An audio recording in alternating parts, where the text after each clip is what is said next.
Have you ever been faced with a really stubborn problem?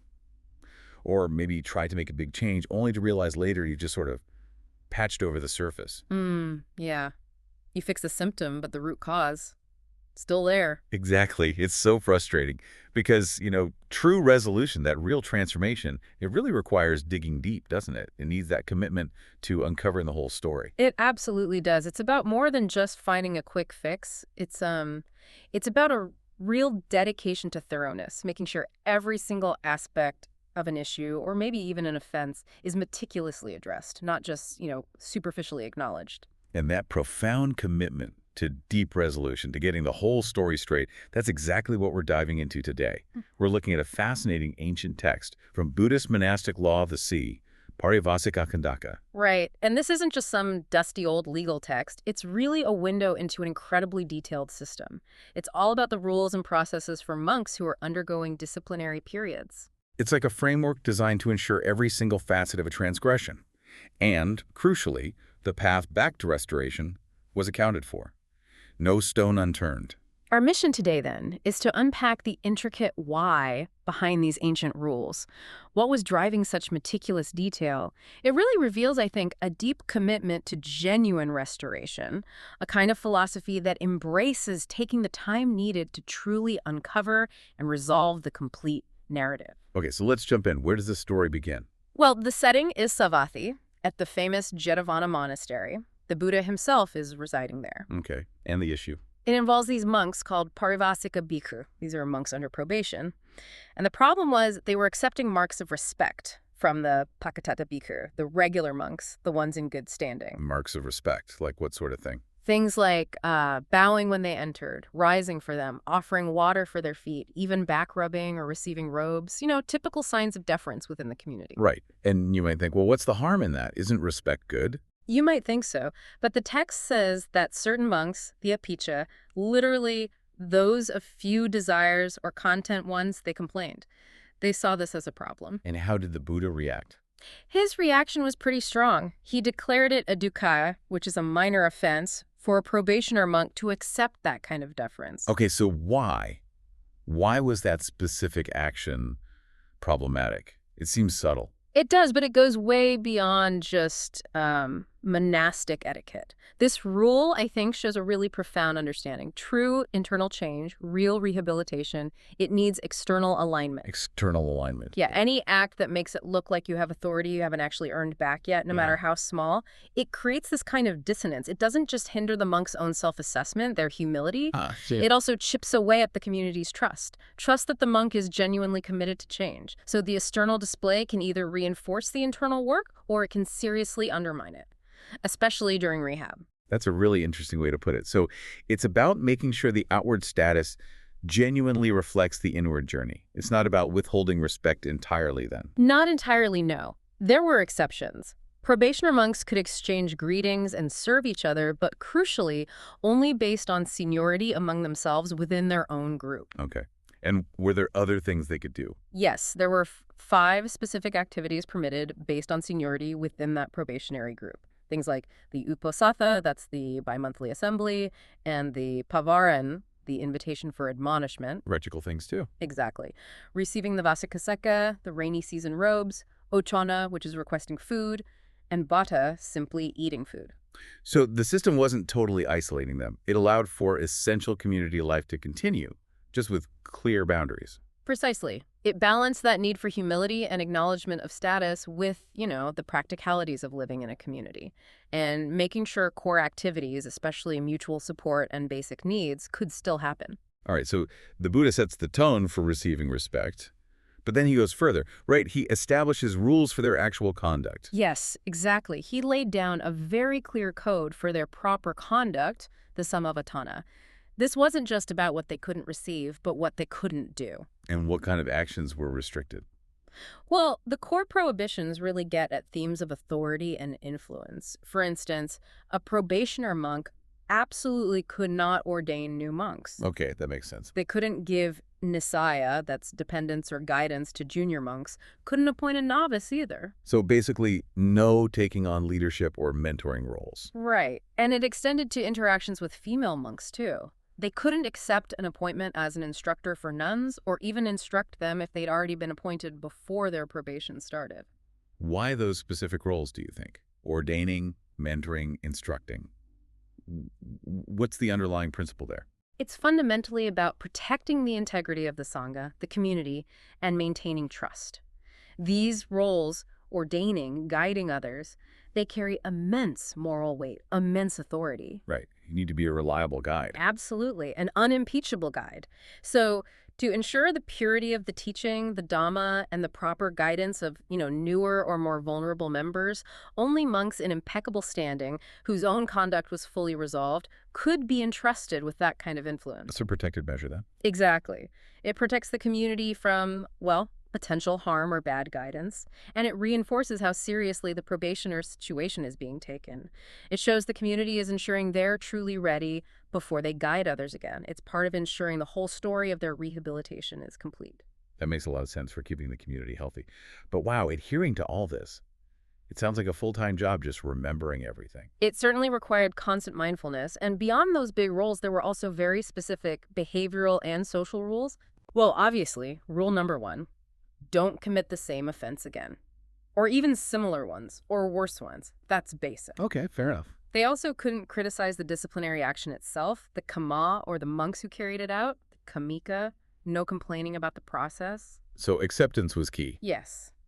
And respecting Sangha rituals. They couldn't delay the upasatha, or pavaran, of the regular monks. They had to support the community's rhythm, even while under discipline. What about interactions? Could they argue points of law or things like that? Definitely not. They were forbidden from provoking others, no initiating criticism, no raising tricky legal questions, no trying to create an opportunity to accuse someone else, or reminding others of their past faults. Basically, keep your head down and focus on your own practice. So avoid conflict, and what else? They couldn't interact too closely with regular monks, and this extended to physical hierarchy too. Ah, yes. You mentioned something about seating earlier. Right. They couldn't walk or sit ahead of a regular monk. They always had to take the end seat, the lowest bed, the furthest dwelling. It was a constant visible reminder of their temporary diminished status. It sounds like it was also about public perception. Very much so. They couldn't, for example, go visit families accompanied by a regular monk. Why not? To avoid creating a false appearance like everything was normal, or that they held some kind of special status despite being on probation.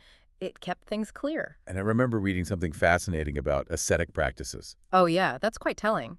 They couldn't undertake special ascetic vows, like deciding to become a forest dweller or just live on alms if the motive was simply to hide their disciplinary status, or to try and solicit more food by looking extra holy. Wow. So you couldn't even use asceticism to sort of game the system or avoid scrutiny. Exactly. It speaks volumes about the commitment to transparency. Rehabilitation had to be out in the open. Here's where it gets really interesting for me. The sheer level of detail. It doesn't feel purely punitive, it feels like a truly comprehensive roadmap for getting back on track, for reintegration. I think that's a great way to put it. And that transparency was baked in. Probationer monks had to announce their status. To whom? To any visiting monks who arrived at the monastery. And also, formally, during the upasatha and pavaran ceremonies. Everyone knew. No hiding, no pretending. What if they were sick, though? The rules accounted for that. If a monk was too ill to attend, say, upasatha, a messenger could report their probationary status on their behalf. So accountability was maintained even then. Yeah. It really is about ensuring the community has full oversight, isn't it? Building that trust back, step by meticulous step. Absolutely. It's a methodical approach. And this methodical nature extended to navigating physical space and potential interruptions, too. Right. You mentioned travel rules. They sound complex. They were quite intricate, yeah. But the core principle, really, seems to be ensuring the probationer monk was never unobserved for long periods, especially outside the immediate community. Constant accountability. Pretty much. For instance, a monk couldn't just go from a dwelling with monks to one without monks unless they were accompanied by a regular monk, or unless there was a genuine, immediate danger. Okay, so supervision was key. What kind of travel was allowed? They could travel to another dwelling that had monks of the same affiliation, samanasavasak, if they knew for sure they could get back the very same day.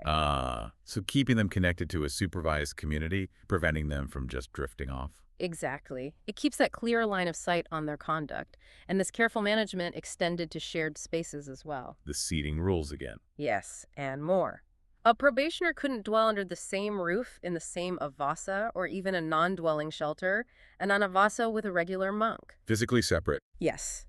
And they had to show deference. Rise from their seat if a regular monk approached, offer them a seat if invited. They couldn't share a seat, couldn't sit higher on a high seat if the regular monk was low, or on a seat at all if the regular monk was on the ground. Wow. Same for walking. Similar rules for walking on pathways, always yielding, always acknowledging the hierarchy. It sounds like a constant, almost physically demanding state of humility and awareness of their situation. It really does. It's a physical manifestation of that ongoing rehabilitation. A continuous reminder, both internal and external, of the deep work needed to truly resolve what happened.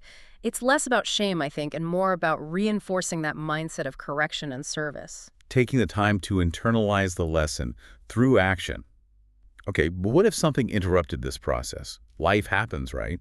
The system accounted for that too. The text introduces radacheta, literally night cut, a break in the continuity of the probation. A night cut. How did that work? Well, the Venerable Pali asks the Buddha about this. And the Buddha specifies 3 things that would cause a night cut for a Pārivāsika, the initial probationer. What were they? 1, inappropriate cohabitation, essentially breaking those proximity rules we just discussed. 2, living completely alone, outside the community's view. And 3, failing to announce their probationary status when required. So if any of those happened, the clock reset. They had to start that period over. That seems to be the implication, yes. The continuity was broken. But the system was also pragmatic, remarkably so. How do you mean? Monks could actually formally lay down their probation. The term is nikipitu. Lay it down. Pause it. Essentially, yes.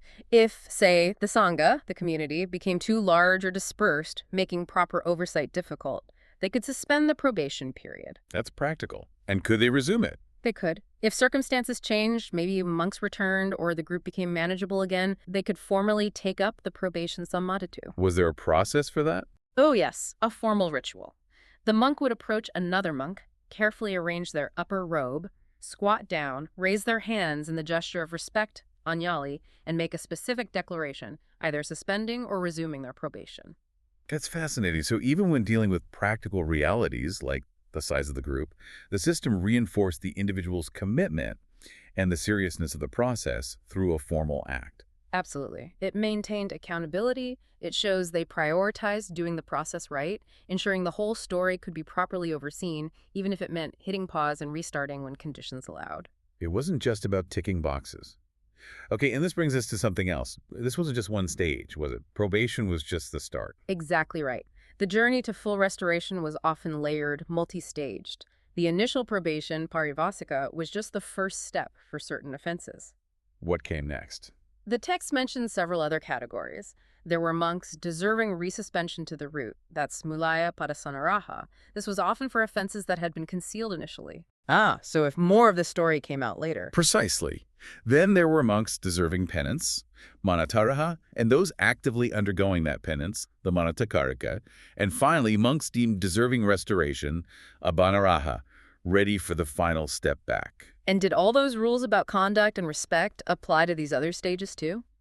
What's really striking is, yes, many of them did. The rules about accepting respect, physical conduct, travel, proximity, they're reiterated for all these categories. So a consistent philosophy throughout the entire process. It shows a very consistent approach, yes. A thorough, multi-stage commitment to ensuring full and proper restoration, making sure the whole story of conduct and rehabilitation was addressed. But were there differences? Especially for the monks undergoing mānatta, the act of penance. That sounds more intense. There were key distinctions, yes, indicating a deeper level of scrutiny. For instance, the mānattacārika monks, those in active penance, they had to announce their status daily. Daily. Not just at the upasatha. Daily. Every single day. And some of their travel restrictions were stricter too, sometimes requiring permission from the entire sangha, not just finding an accompanying monk. Wow, that daily announcement. What's the impact of that? Well, think about the shift. Moving from Pārivāsika, probation, to mānattacārika, active penance. It's not just about tougher rules, it marks a critical change. Probation is maybe more about passively accepting a lower status, but mānattā demands active daily proof of remorse and commitment. Ah, like taking ownership more active. Exactly, that daily announcement. It transforms accountability from an occasional check-in into a continuous practice. It's both internal mindfulness and external reaffirming your commitment to the community day after day. It's moving from just complying to really showing genuine conviction. Compliance versus conviction. That's a powerful difference. And did their night cut rules change too? The things that could interrupt their penance? They did. For the mānattacārika, there was an additional factor. There were 4 night cuts. 4? What was the extra one? Cohabitation, separation, and not announcing were still there. But the 4th was moving or dwelling in a group that was deficient uniga cardinum, meaning traveling or residing with a group that didn't meet the minimum number of monks required for certain formal acts. So even stricter oversight on their associations and movements. It really underscores the heightened scrutiny during this active penance stage. It's like, maybe probation is like being on a strict diet, but mānattā is like having a personal trainer watching every single bite you take. The community's oversight intensifies as the monk gets closer to full restoration, ensuring every step is genuinely earned and the story is complete. And there was one final really crucial rule about group acts, wasn't there? Something about validity. Yes, a critical safeguard. If any monk who is currently under any of these disciplinary periods, Pārivāsikakkhandhaka, mūlāya, paṭikassanārahā, mānattāraha, mānattacārika, or even abhinaraha, awaiting restoration if they happen to be the 4th monk needed for a quorum to perform a formal sangha act. Like giving probation to someone else, or restoring someone. Exactly. Any of those formal acts, giving probation, resuspension, penance, or restoration, if a monk under discipline was needed to make up the numbers, that act was completely invalid, null and void. That's a powerful statement about the integrity of the process itself. It absolutely is. Yeah. It ensures the very mechanisms of discipline and restoration aren't compromised from within. A monk still working through their own remediation, still uncovering their own story, cannot be part of validating someone else's process. Their own journey to deep resolution has to be finished first. It's about absolute integrity in their core practices. So, putting this all together, what does it really tell us? This is clearly not just about saying sorry and moving on. Not at all. It's a meticulously layered, incredibly detailed process. It genuinely seems designed to leave no stone unturned on that path back to full standing, full trust. True rehabilitation and reintegration. And if you think about the bigger picture, this whole system, it shows such a profound grasp of, well, human psychology, community dynamics, how groups work. How so? It highlights just how vital it was for them to ensure not just outward compliance, but genuine remorse. A clear understanding by everyone of the offense, and then that gradual, verifiable return to full community trust. It wasn't rushed. They took the time needed. Which brings up a question for today, doesn't it? It really does. Yeah. How many modern systems, whether disciplinary, rehabilitative, restorative justice, are this thorough, this committed to truly uncovering the whole story of an individual's journey, their missteps, and their path back? It's truly remarkable to consider. We've journeyed through just one part, the Pārivāsikakkhandhaka, and seen this incredible ancient attention to detail, all aimed at ensuring proper conduct, yes, but also genuine rehabilitation. The depth, the sheer intricacy of these rules, it reveals this profound dedication, a dedication to fully understanding everything involved in a person's transgression and meticulously guiding their path back. So maybe the final thought for us, living in a world that so often demands quick fixes, immediate results. What can we actually learn from a system like this? A system that deliberately, painstakingly took its time, that demanded transparency, humility, and accountability at every single step. How might embracing that kind of thoroughness, that commitment to uncovering the whole story, however long it takes, impact our own lives, our relationships, even the big organizational challenges we face, when what we truly need is real, lasting resolution, not just another superficial patch? Something to definitely reflect on, taking the time to get the whole story. Maybe that's the real key.